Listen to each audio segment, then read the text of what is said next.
Welcome to Insiders in Focus, where the Shield insiders like to share a little bit of information with you guys that maybe you don't know.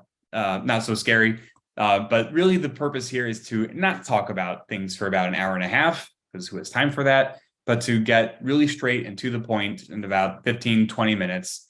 And today's topic, well, no topic has made more noise in recent days and months than artificial intelligence. It's been well adopted in many industries for years. But with the rise of ChatGPT and other products, we're seeing massive adoption and integration of its use across every sector and even by private individuals. It's been a hot topic in compliance at financial institutions for some time, with strong opinions all around. So for this conversation, I'm excited to have some of the brightest minds in the industry share their perspectives on the market, on ways to approach AI, and how to get meaningful value from AI at scale. Let me welcome Oliver Bradford. We're going to call him Ollie just because we like him that much.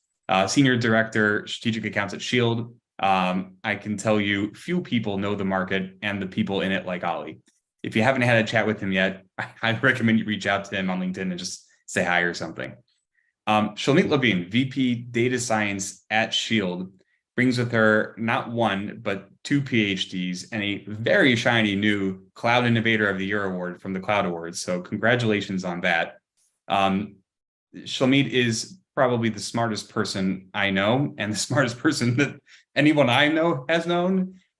So we'll get a chance to hear some of her very smart things to say, and hopefully we'll be smart enough to understand what it is that she's trying to teach. So we'll get to that. I'm very excited.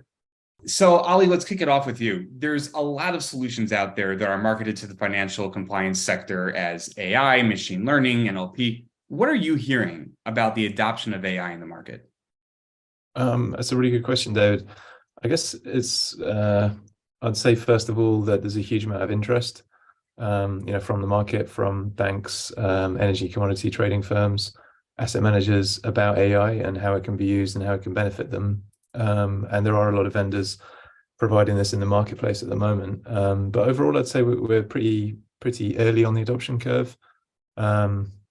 Institutions in the financial sector started rolling this out probably, 2016, 2017. And really then it was strictly within the kind of tier 1 and 2 kind of global investment banks. And they rolled out both vendor solutions and in-house solutions. And really it's been kind of mixed results so far. There have been some very good results, but there's also been some very, very long, deployments. We're seeing, quite a lot of skepticism from the people who initially rolled it out to coming around to, maybe re-looking at what they're doing and improving things. Things like ChatGPT, you mentioned it. I really feel like we're kind of at a tipping point in terms of AI at the moment. This is what I hear from the market, and it's kind of accelerated even further the interest and people wanting those better results. And the kind of whole compliance function, I guess, is ripe for automation and ripe for kind of AI being used, because there's loads of manual processes. That's what I'm kind of seeing and hearing at the moment. Yeah, thank you, Ollie. And I think you speak to a very important point about how every organization is coming to compliance from a different perspective, is coming to AI from a different perspective.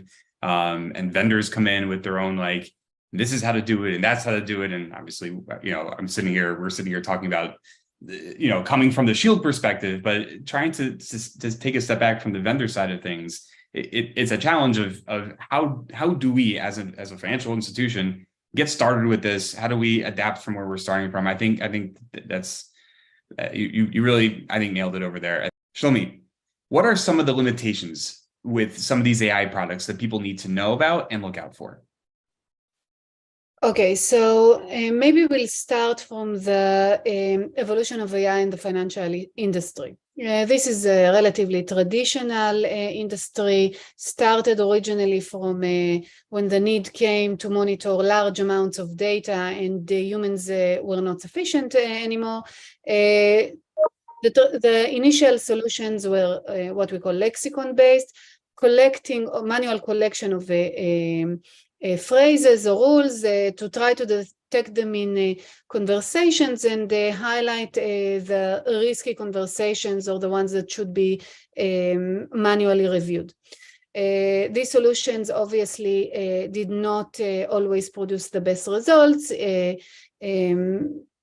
Ongoing manual collection of examples is very tedious, and there were, for a few years, there are attempts to try to use AI in this industry. And the initial attempts of using classical machine learning, what we called, on one hand, a promise to show good results and the ability to better generalize. On the other hand, and this refers to what Oli was mentioning on the long deployment processes, required a vast amount of investment in data collection. Machine learning started from being able to learn from examples, and the problem was to collect those examples out of large amounts of data and corpuses, and it was the fact that companies sat for months and sometimes even years trying to collect enough data to create their own models. So this was a challenge, and it created some hope, but some frustration in the industry, trying to hold on to the more traditional solution. They're easier to adopt, quicker to change and maintain. We know that this industry is in the place of changing regulations and changing use cases. The banks needs to constantly adapt, providing AI models that cannot be easily customized is a challenge for those institutes. And so the first attempts of using AI in this industry were with mixed emotions. And I think that this was the case until about a year ago or a few months ago. Again, the sentiment in the industry, the same as the sentiment of in the entire, I think, modern world, is changing due to the visibility of ChatGPT. And we're at a new place right now. The technology is already, to some extent, available in the past 1-2 years, but now being exposed to the public. And now everybody knows what it can achieve and do. And we're facing a breakthrough in the capabilities that we can sell. Thank you, Shlomit. The fact is that with the vast amount of data constantly being generated, we are seeing more and more adoption of AI. There just doesn't seem to be a good way to monitor all this data and identify risks at scale without it. There just isn't a way. So a question for you, back to you, Shlomit, is, are there better, more practical ways to leverage AI that really can make an impact on how firms identify risk? What are the ways to take advantage of AI? Okay, so let's go back again to the evolution of AI. As we said, initial attempts were classical machine learning and a lot of work in creating models that are being frozen. The new generation of AI and the ones that also serve models like ChatGPT are based on large language models. These models already learn a lot of human knowledge and a lot of knowledge of human language from huge amounts of corpuses, even prior to being adopted to specific tasks. In the case of compliance teams, we need to solve the problem of identifying specific financial risks. We have a very specific target. It is within domain expertise, and we need to address it. But when being able to use the more advanced large language models, we can already start to train them from a much higher more knowledgeable starting point, and quickly adapt to our own specific solutions. So this is a technology that, again, is already also available in some of the more advanced compliance technologies, and is starting to create a real breakthrough in this industry. The next phase of using actual generative models is creating a lot of interest in this domain, and especially in the ability to customize to specific questions or to ongoing investigation of a specific use case. And this, I think, is something that we're facing as a changer, a deal changer in this industry. It will swipe us all towards the future. Thank you, Shlomit. Yeah, there have been tons of advances. I mean, we've all anybody who's even like maybe heard of ChatGPT knows the world is not the same, and what we can do is not the same. So, Ali, let me ask you, when it comes to the actual impact that these technologies have in a business, can you give us some details of what that impact is and what kind of approach that firms can have in order to take advantage of this? Sure, David. Yeah, I mean, I'll probably summarize 3 main points, I think. So the first, and this is a big I guess time to value impact, which is really the kind of overall deployment of these types of solutions. So using the techniques which Shlomit has mentioned, we can get live deployments in 3 or 4 months. So even 2 months getting data into the system, and then sort of 4 months for the alerting side. And this is all through the kind of pre-training of models, out of the box behaviors, and the kind of inbuilt AI that we use. So you can really get those get the alerting through to compliance quicker, and get kind of value. Otherwise it might take up to 2 years sometimes. The second one really is around actually kind of finding more escalations. So it's one thing kind of using AI to kind of reduce the false positives, and I'll talk about that in a second. But really, what our clients want to be doing is actually kind of finding instances which are interesting, worth escalating, what we call true positives. And we can, using techniques like semantic detection and NLP, we can really kind of accelerate that and increase that. And the last one, this is probably the biggest impact, and that's all around the operational side and efficiency. So if you're moving from a non-AI based solution, even ones with AI, we see a lot more efficiency. And often when we talk to a new client that isn't using AI, they may be having false positive rates of 99% of the alerts that they see are just noise. There might be out of office replies, disclaimers, that sort of thing, and it's just a waste of everyone's time and money. And really, what value are people kind of adding in a process if 99% of what they look at is noise? And we see that rate coming down by sort of 95%. And what that allows you to do, these compliance teams, is really kind of focus on things which need escalation, true positives, and that sort of thing. And we can get alerting rates less than, I think we're seeing less than 1% of total communications. And yeah, that's all done through AI, NLP, and different sorts of AI techniques. And also, I'm not sure I've got time to cover this, but also very important. And the EU is really hot on kind of AI and how it's being used, and transparency. And this, we're seeing this filter down to regulators as well. It's knowing why something is alerted, and it's very important when you see these alerts for the person reviewing them, and for internal audit teams to be able to know exactly what is alerted, and to be able to explain this internally, externally, and also record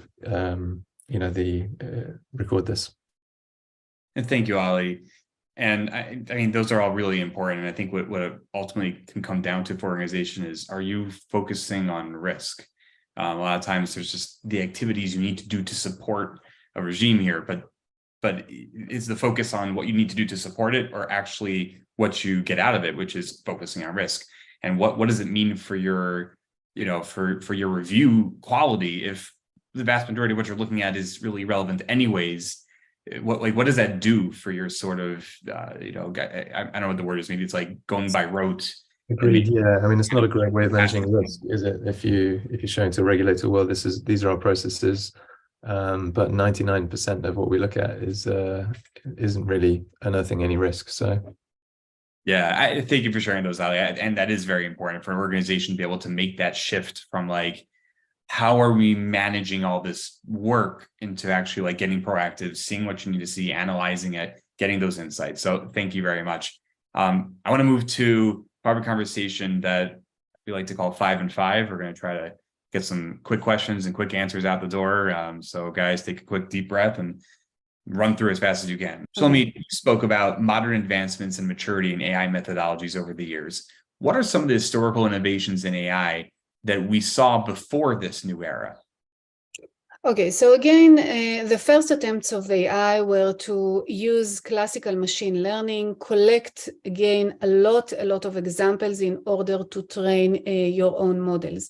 This seemed to be a very tedious work, and to some extent did not even converge. The challenge in the financial risk industry is that we're trying to detect a needle in a haystack. We're not trying to differentiate between black and white or very clear two classes of domain. We're trying to find the rare cases. And in this case, the ability to collect large amounts of examples seem to be really challenging. Another challenge of this industry was in the early adoption of language models, were that actually financial talk is a very unique talk. It's not straight English. It has a lot of internal terminology, a lot of shortcuts to the layman. Sometimes it's not understandable at all. So even models that were trained on pure English or on classical English were not fully fit to perform these tasks because the conversations are completely different. So it became a challenge to create both advanced technology with already leveraging vast amounts of what we call unsupervised data, but that is fit to the financial domain. And this is where we are today. Back to you, Shlomit. Where are we going to be in, let's say, 5 years? It feels like an eternity in this field, but maybe like the next couple of years, where do you see the next advancements coming from? Yes, so I think that we cannot avoid from adopting newer and newer technologies, as everybody is feeling in their day-to-day or read about in the paper. The future is already here, and the ability to communicate with models is already accessible and feasible. So if in the past we needed to be able to really carefully curate the questions that we are trying to collect answers on, in the future I think that the compliance teams will be able to do their work more in a more communicational way with models. We are not there yet. It will take us a little bit time to do this leap, but definitely we'll be there in 2 or less than 5 years for sure. Thank you, Shlomit. Ali, let's do a Mythbuster here. Can you reflect on the AI solutions out there in the market? Are they worth the investment? It depends. I'd say normally for sure. We've talked about some of the advantages, like finding more true positives, reducing those false positives, and generally kind of improving the efficiency and effectiveness of surveillance. I guess you got to think about how you manage it without AI, and really it isn't as effective then. I've talked to tons of people in the market who are not using it, and to kind of not create an operational issue, they scale back the lexicons to reduce the noise, use samples, do random sampling, manually listen to phone calls and that sort of thing. So it's generally, that's not a great approach to risk. And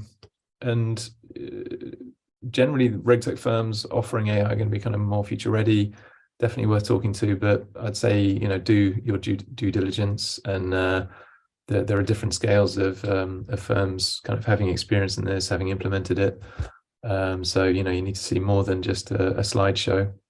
And also it's not just AI that kind of makes your surveillance effective. You need perhaps better search, better case management, better data management and that sort of thing. So it's kind of you need to look at the bigger picture and the kind of holistic view and not just focus on AI. Yeah, thanks. That's a good call out, Ali. And following up on that, what advice do you have for people who are in talks with vendors or thinking about reaching out to some of these vendors, looking out for AI solutions? What questions should they be asking? So, I mean, Shlomit and I have have gone through this many times with with different financial institutions, different customers and so on. I'd say the top ones are, what technology powers your AI, and what is the goal of using it? Why do you want to use it? And then from there, AI is really an umbrella term. It's kind of like a catch-all for, we're a futuristic vendor because we have AI, but do they use name identity recognition? Do they use large language models? Do they use NLP? And if so, how is the data kind of trained and labeled? What data set are they using? Do we need to kind of label our own data, or do you label it? A big one really is around effectiveness. So you need to be able to kind of, for us, we need to be able to prove how, we measure the performance of the models, how precise they are, quality, accuracy, that sort of thing. And from the client side, you want to know also these things, how to measure the effectiveness, and I guess kind of seeing some real results from the field as well. What results do you see from your clients? What improvements can we see? And then finally, what is the roadmap? It's a fast changing space. Are you incorporating Chat GPT? What other sorts of AI are you bringing into your solution in the future? That's also really important. So yeah, it's just a kind of a few things that we've been asked along the way. Thank you, Ali. Shlomit, how can regulators leverage this newer approach so that they can better understand the risk models that are being adopted by banks? I don't think that regulators limit the usage of AI at all, but the constraints that they give the financial institutions in terms of model governance and the ability to explain how do you cover the risks, to some extent deteriorate some of the customers from shifting towards new AI technologies that really need different methodologies of governance and evaluation. Again, the future is already here, and we will all be required to use the advanced technologies simply because they provide us a much better solution. And it will become a regulator requirement as well. I can give an example on the voice surveillance regulations that only last year the FCA have provided a large fine for a big brokers company that did not use a full evaluation of the voice recording simply because they said that they didn't have a good enough transcription technology. This is no longer the case. The solutions, the advanced AI-based solutions are already here, and the regulator will eventually force you to use them because they do perform better. However, and this comes to the question that you asked Oli before, when you come to evaluate a vendor, you must make sure that this vendor has the ability to first cover the real issues that are being looked at by the regulator, that they have the experts in the industry that enables the model to answer the correct questions, and that they have the governance methodologies in place that will enable you to give the regulator the right reports and explanations on why your models are performing well, and not only the most advanced technologies. So in essence, you will need both. Thank you, Shlomit. It sounds like the opposite advice I give my kids, which is just because you can doesn't mean you should. But when you get to this place with technology where you can, then yeah, you're going to have to, because otherwise you're just not doing enough. What you're able to do becomes what you need to do. That's just a trajectory. Thank you. That's very good insight. Just to wrap up here, as data piles up faster and faster, I think it's worth noting that some of the key benefits of AI that we talked about today are actually dependent on embracing a wider view of what we can do with the data generated by our organizations. And we see more and more that firms understand the power of the data they're sitting on, not just in terms of the potential risk sitting in there, which is important, but the opportunity available by unlocking real meaning behind that data. So just to tell you from the Shield perspective here, at Shield, we're always talking about reading between the lines, like how a data platform can capture that data, enrich that data, make it available in more and more meaningful ways that can really unleash that value, so you can read between the lines in these unstructured conversations and better understand what the intent is, what are they trying to say, what's the context here. I think that's why it's becoming more and more of a natural conversation to have about data. What can my data tell me? What analysis can you run on this data? What can this data reveal to me? We hear these questions all the time now, but a few years ago, this was more like aspirational maybe. So compliance has traditionally been more of an art than a science, I think, but with the right environment for our data, we can actually blur the lines a bit and maybe bring more science into that art. So thank you, Shlomit and Ali, for sharing your insights on AI and financial compliance. This was an awesome conversation. Let's keep the conversation going. Hit up our website and let's have a chat. This is Shield Insiders in Focus. Thank you for watching.